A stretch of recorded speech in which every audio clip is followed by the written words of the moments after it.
Hey guys, today we're going to do a review of the Otterbox Defender case for the Samsung Galaxy S3. I got this yesterday, but today's my first opportunity to get a chance to film this video so I can kind of show you how it looks. Right now I have the Otterbox commuter case for the Galaxy S3 without the adhesive screen protector. And just to give you an idea of how much depth or thickness that this commuter case adds to the actual phone, I have my wife's Otterbox Defender case for her iPhone 4S, and as you can see, the Otterbox commuter case for the Galaxy S3 is still quite a bit slimmer than the Otterbox case for the iPhone 4S. Now the Otterbox commuter case comes with the polishing cloth and the adhesive screen protector. I just chose not to put the screen protector on there because I wasn't going to use this case on a go-forward basis. Now, as you can see, the upper lip does eat up quite a bit of the bottom part of the screen near the capacitive keys, but it's not really a deal breaker because you can still add it and do it. One of the big complaints was the power button. Well, as I've had this case for about a week, and the play is a little bit easier, and see, as you see, the lock screen turns it off. So we'll turn the phone off.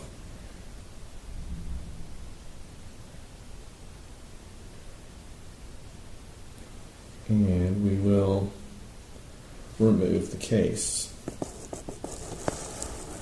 Otterbox cases are notoriously difficult to remove, but the flip side of that is that if you drop it, it's not likely to come apart. As you can see, here's the front of the case, and I've left the case as it was. This came out of the box. You can see the clear screen protector. At the bottom is the cutout for the home screen key, and at the top there's the cutout for the proximity sensor, the front-facing camera, and the speaker grill for the earpiece of the phone. All right, guys, I managed to get the Defender case taken apart, and as you can see, the silicone is the outer layer instead of the inner layer, and has the cutouts for the camera, the flash, and the speaker grill, as well as the dust covers for the 3.5mm headphone jack and the power AC adapter charger port and HDMI/HDMI, and the noise reduction canceling microphone at the bottom of the case. The polycarbonate lining comes in two pieces. It comes with the upper half, which, as you can see much better the cutouts for the home screen button, the proximity sensor, the front-facing camera, and the earpiece speaker grill. So we'll take this little piece of Otterbox lining, and we will. I'm just kind of OCD, so I'm just going to clean the screen before I put it in the case. As you can see, it fits right over. And the top simply snaps to the top. So you just have to snap the four tabs together like that. So now we have the polycarbonate lining installed on the phone. As you can see, there's the volume rocker on one side of the phone. You can see that the charger port is well protected, as is the cutout for the noise reduction on the speakerphone. There's the there's the cutout for the power key, and there is the dust cover for the 3.5 millimeter headphone jack, and the noise reduction canceling headphone for the earpiece on the speaker grill. And I'm just simply going to put it in, fit it into the polycarbonate and lining, and the silicone lining of the outer shell. And you just have to basically just fit it in there and just work it around until it becomes flush with the phone. And as you can see now, there's the volume rocker, the bottom of the phone, the dust cover for the charger. And there's the tab for the dust cover for the 3.5 millimeter headphone jack. And then I think it has more room. It does have a higher lip than the Otterbox commuter, but to me that's a real advantage, especially if you have a face-first drop of the phone.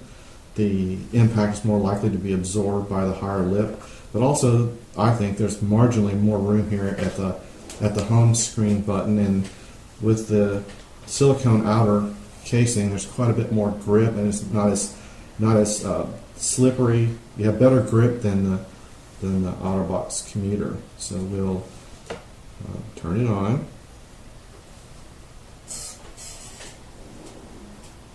The play in the buttons is a whole lot more forgiving on the Defender case as it is on the commuter case. As you can see, the phone is booting up quite nicely. I love this phone. It's super fast and quick. And as you can see, I have the AT&T version.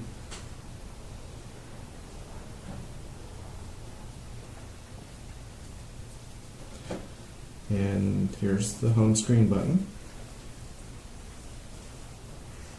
It's still booting up. All right, now as you can see, we worked it around, and the dust covers for the AC power charger and the HDMI port fits in there quite nicely, and the dust cover with the 3.5 millimeter headphone jack also fits in there quite nicely, and the play in the buttons, as you can see, is real nice. Here we will. Now, as you can see, people have asked, how is the screen? Well, we appear to have like an email, a Gmail, so we'll swipe across the screen.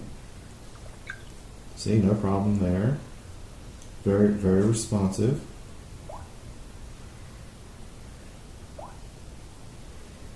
Absolutely no problem with that. And then, as you can see, you press the lock screen button. You can turn it off.